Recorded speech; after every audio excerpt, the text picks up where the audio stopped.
नमस्कार, आप देख रहे हैं न्यूज एक्सटेंशन। ग्रेटर नोएडा प्राधिकरण से मिली भगत करके पाल्म ओलंपिया बिल्डर फेज 1 के 680 करोड़ फेज 2 में इस्तेमाल कर रहा है। पाल्म ओलंपिया फेज 2 के हजारों करोड़ 680 CR का है। पहले बिल्डर ने ग्रेटर नोएडा अथॉरिटी की साथ मिली भगत करके नया नक्शा बिना रेसिडेंट्स के सहमति के पास करवा लिया।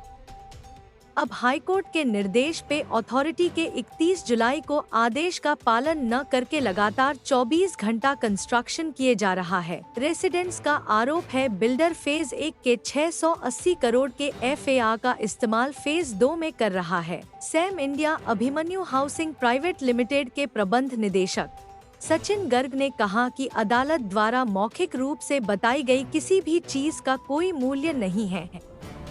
उन्होंने कहा GNIDA ने अदालत के आदेश का हवाला दिया था और हमें पाल्म ओलंपिया में आगे निर्माण करने से परहेज करने के लिए कहा था, लेकिन हमने प्राधिकरण को पत्र लिखकर पूछा है कि अदालत ने अपने आदेश में काम रोकने के लिए कहाँ कहा है। कोर्ट ने हमसे निर्माण रोकने के लिए नहीं कहा है। तब से GNIDA की ओर से कोई प्रतिक्रिया नहीं आई है, इसलिए हमने काम नहीं रोका, गर्ग ने कहा। पाल्म ओलंपिया के चरण 1 के लिए लीज डीड पर GNIDA और बिल्डर सैम इंडिया के बीच 25 नवंबर 2010 को 1,01,264 वर्ग मीटर की सीमांकित भूमि पर विकास और परियोजना के लिए हस्ताक्षर किए गए थे। निवासियों के अनुसार बिल्डर को 28 नवंबर 2010 को हस्ताक्षरित विक्रय पत्र के निष्पादन की तारीख से 7 साल के भीतर अधिकतम 5 चरणों में निर्माण पूरा करना था। निवासियों ने आरोप लगाया कि सोसाइटी के लेआउट को रातों रात संशोधित कर दिया गया और उनके साथ बिना किसी विचार या परामर्श के निर्माण शुरू कर दिया गया। एक निवासी ने कहा, अगर संशोधित लेआउट लागू किया जाता है तो हमें हवा और सूरज की रोशनी नहीं मिलेगी।